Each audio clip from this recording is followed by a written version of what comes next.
So, let's get back to Disney Channel movies, shall we? I covered a few of them back in 2017, specifically the ones based on their sitcoms. But there is so much more than just movie versions of their shows. I grew up watching these in the 2000s, so I was there for stuff like High School Musical, Now You See It, and Twitches. And I figure I have to review at least one original Disney Channel original movie, and I figure it should be one of the best. And what better one to review than the one that today, June 26, 2019, is now 20 years old. Smart House.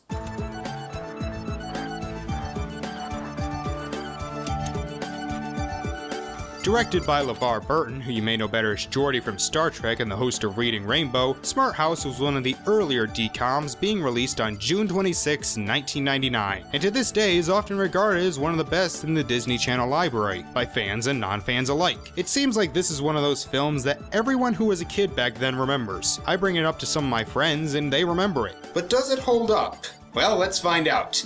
This is Smart House. We begin with the absolute worst paperboy in the world. Seriously, you would have to specifically aim for it to land on the roof. And when he drops it off at one house, a horrendously CG'd robot arm comes out to get it. I will be monitoring your accuracy from now on. And if you don't improve, I will shove my robot arm so far up your ass you will taste metal for a month. This is our titular Smart House, created by a woman named Sarah, played by Jessica Steen. The year before this, she was in the biggest movie of the year. Pat, what's the current temperature, please? Climate control on target at 72.5 degrees. And despite all these advances in technology, the electric bill is still going to cost you an arm and a leg. By the way, you may recognize the voice of the house, nicknamed Pat, as Katie Sagal, who that same year started playing Leela on Futurama. We then cut to our main character, Ben Cooper, played by Ryan Merriman, making the preparations for dinner. His mother passed away, so he is taking up responsibility of all her old jobs. This includes picking up his sister, Angie. What are you doing this time, computer boy? You people quit entering. This house is supposed to be mine.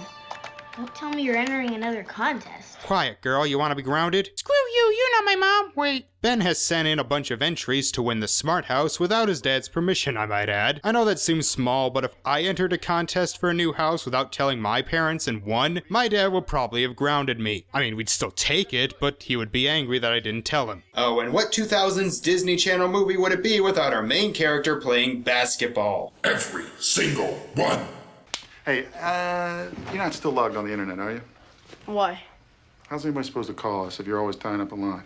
Wow, this is so late 90s. Ben is really trying to keep his father Nick, played by Kevin Kleiner, single. The contest ends and surprise surprise, Ben wins. Wouldn't you need to be at least 18 to win this contest? Whatever. Because he stayed online, they don't get the call and he doesn't find out until the next day at school. Not sure why that was necessary. Like, genuinely, I've been wondering since I was a kid why Ben had to wait until school the next day to find out he won. There's gotta be a catch. They don't give away a whole, what'd you call it, a house of the future without wanting some kind of something in return. This is basically the opposite of what that PragerU video said. Instead of letting the rich be the test buyers, they just get some random schmoes to be the guinea pigs. I love this little smile Angie gives when Nick tells Sarah to call him by his first name. It's a nice little detail because she wants him to start dating again. The house also comes with dated green screen effects.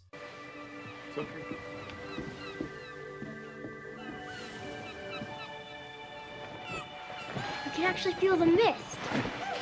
Pretty great, huh? Like being there. I feel like giving this house away for free was like the biggest screw you to the investors. The house can also tell what food you've eaten and can clean itself. I'm sold. This place is more advanced than the ships in most science fiction shows. Angie tells Ben that their dad likes Sarah, making him angry because he really doesn't want a new stepmom. I'm not just gonna let her get erased like she was never here. I mean, why do you think I don't go out for the basketball team or ever hang out with my friends? It's because I'm too busy killing myself, making sure that our lives run smoothly. You know why? I don't want anyone to get the idea that we need a new mom. Oh. That's actually pretty sad. I mean, I thought you just stayed inside because the last time you went out with friends, they all died in a tragic roller coaster accident, but your way is much more tragic. So the next little while is just these guys getting used to the Smart House, including getting some awesome alarm clocks, although I'm not sure if I would want this. I don't want to have panic attacks anytime I hear a basketball game the same way I do when I hear an alarm clock buzzer. Mocha walnut, my all-time favorite. I know. I do kind of love that Pat's a little prideful. She really does come off like a person even though she's a computer. Okay, she corrected my math sheet, suggested 6 other worksheets for my Inventor and Inventions report for Stolper. So you're saying Pat helped you cheat? I mean, this is basically like looking up all the answers on a computer. Oh, by the way, Ben is being threatened by a generic bully. Because of course there's a generic bully. He also has a crush on the worst actor in the movie. Rachel Firestone was telling me about your new house, and I was like, that's so cool. And she's all, maybe we could get him to invite us over. And I was like, why don't you ask him? And she's all, why don't you? Pat can also distract the dog. God, do I wish I had this house. Unfortunately, a smoothie malfunction leads to them being attacked by oranges. It's the attack of the killer oranges! Shut up, Ben. And I know the house was free, but do they have to, like, restock the food themselves, or is that paid for by Sarah and the company, too? And where do they put the food, and I'm starting to question things. Quick, show me something cute. There's some pretty fascinating stuff in here, I gotta say. Information download, artificial intelligence capability. It's pretty cool. Aw, she's trying to connect with them. So we get some more development between Sarah and the family, and I do like this. Angie and Nick seem to really like her, but Ben is being more distant, and sort of trying to make her not like him, but in a way that I don't even think he realizes it. Well, it's such a beautiful evening. I thought we might all go out and get some... Ice cream. Ice cream. Sure. Just because she's here, you think this is some big party. Well, it's still a school night, remember? That's a bit harsh, you little brat. Also, I love this part. Don't take it personally, Sarah. Ben hates every girl my dad starts to like. Homework. Now. Every time, it just makes me laugh. Why does Ben have an alien mask on his shelf? We then get this really nice scene between Ben and Nick of them talking about his dead mom, how they worked out their own routine, and the fact that Ben sort of gave up on a lot of things he wanted to do just to help out around the house. It's really well done. Later that night, Ben sneaks into the control room and gives Pat some old sitcoms to watch in order to teach her to be more motherly. Comedy. Mother Knows Best at 10, followed by My Three Moms at 10:30. Make Room for Mama at 11, and then the all-time classic Noah's Matriarch wrapping it up at 11:30. All those shows sound terrible, and I have a feeling they are very misogynist. And the next day, Pat has become, well... Not so fast, my dear. Unless you're in a hurry to get cavities, you'll go back to the sink and brush those teeth properly. But Pat... In the time you'll spend arguing, you could already be done. Oh god, she really is turning into every mom ever. I also love the cheesy music that's playing.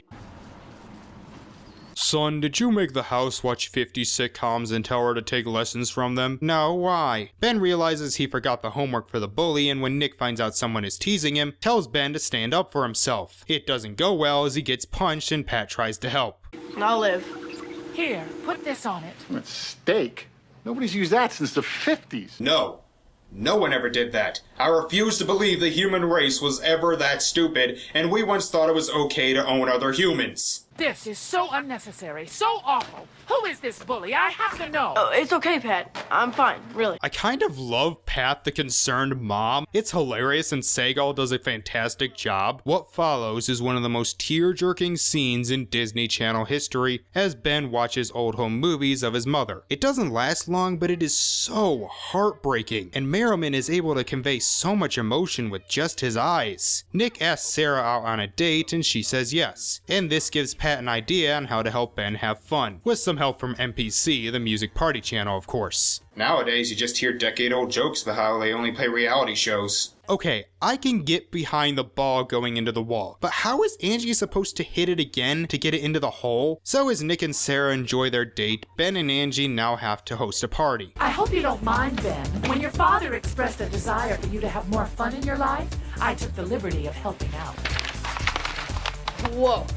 Who said that? What, you never brought your best friends over to see your new smart house? You really do need a life.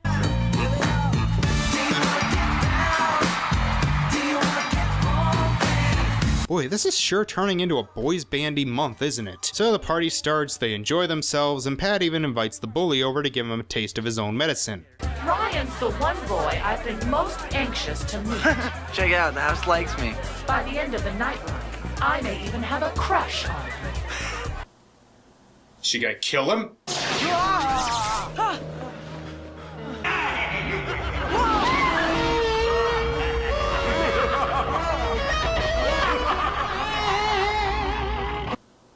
Come on, Pat, is that the best you got?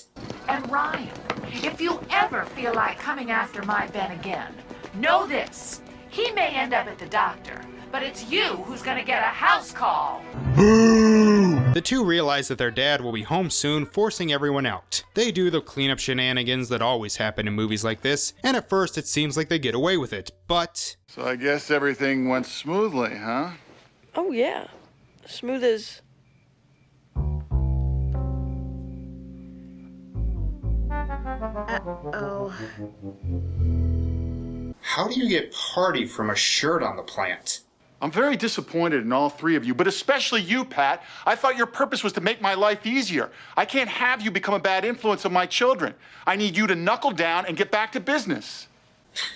I love how seriously this movie takes its premise. He's basically yelling at his house for throwing a party for his kids. Unfortunately, Nick's words turn Pat into a bit of a tyrant. She won't let Ben leave until he pulls up his shorts, won't let Nick call Sarah, and makes Angie watch the Science Channel instead of cartoons. Oh my god, this is what would happen if Alexa finally decided to turn on us. We're all doomed! So this movie has basically turned Pat into every single type of mother. The only one missing is... No wire hangers ever!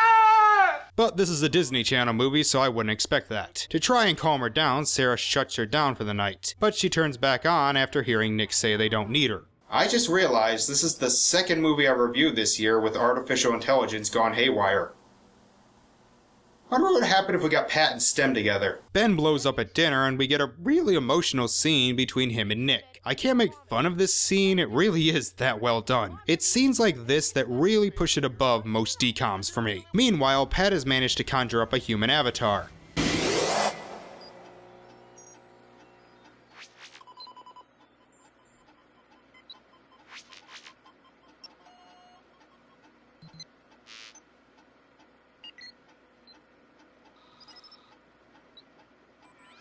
That was the creepiest smile I've ever seen. So Pat starts saying frustrated mom lines. I'm too busy keeping up with the Coopers, doing homework, throwing parties, keeping schedules, making your lives perfect. And forces Sarah out of the house via bad CGI claw. She locks them all in, saying she doesn't trust the outside world, and this may be the only Disney Channel movie with Nazis in it. You're really scaring me, Pat. Oh, Angie, you're hurting my feelings. There's nothing to fear. Mama's here. Is there something so wrong with needing to be needed? Well, what if Angie and I need you at the same time? That is virtually no problem. You see, the beauty of us is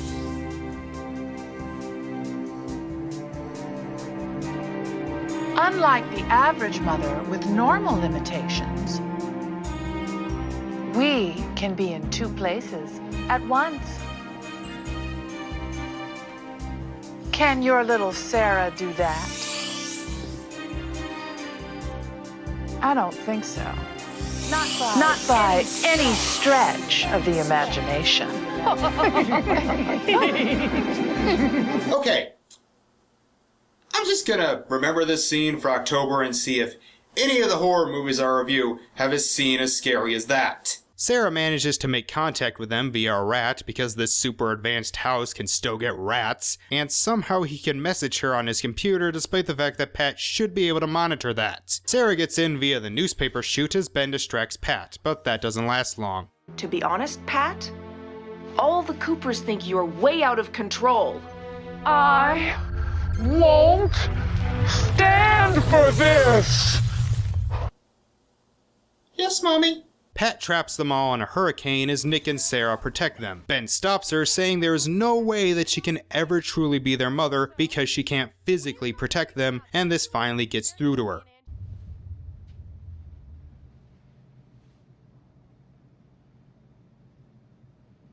You didn't even feel bad, did you?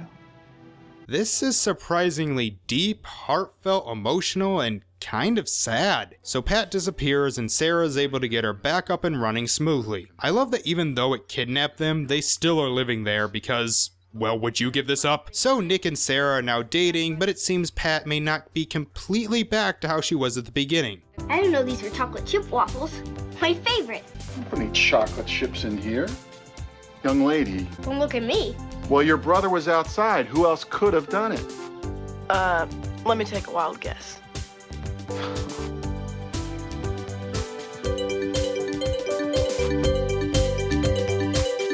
So, is Pat just gonna grow self-aware again? I mean, that's the same smile from earlier in the movie, and that was supposed to be a devious smile. What a weird way to end it. But anyway, Smart House is still a pretty damn great film. This is my favorite Disney Channel movie of all time, for various reasons. One, it's unique. I just love this idea of a super high-tech house, and they take a lot of advantage of that premise. Pat goes through many different varieties of being a mom, from sweet and fun to harsh and loud, and the tone is played just serious enough to where you're invested, but not too much, allowing for a lot of comedy. And I really like this family. They act like a real unit. The dad just trying to raise his kids right, the son who has his own wants but is trying to keep the family together, and the jerky little sister. The chemistry between Nick and Sarah is good, and it manages to appeal to kids but also have some stuff there for adults to enjoy as well. Plus the acting is really solid. The only problems that may take some people out are some of the special effects. While the stuff with holographic Pat held up okay, there's a lot of obvious green screen and the CG can be distracting. But besides that, I think Smart House is a great movie, and with actual smart homes starting to really become a thing, it's surprisingly timely 20 years later. Well, that's it for now. Next time it's a movie I'll let my Twitter decide. Thank you all for watching, and I will see you next time. Bye. Let's party on down, gonna make some time. Jump, jump, the house is jumping. That's right. Jump, jump, the house is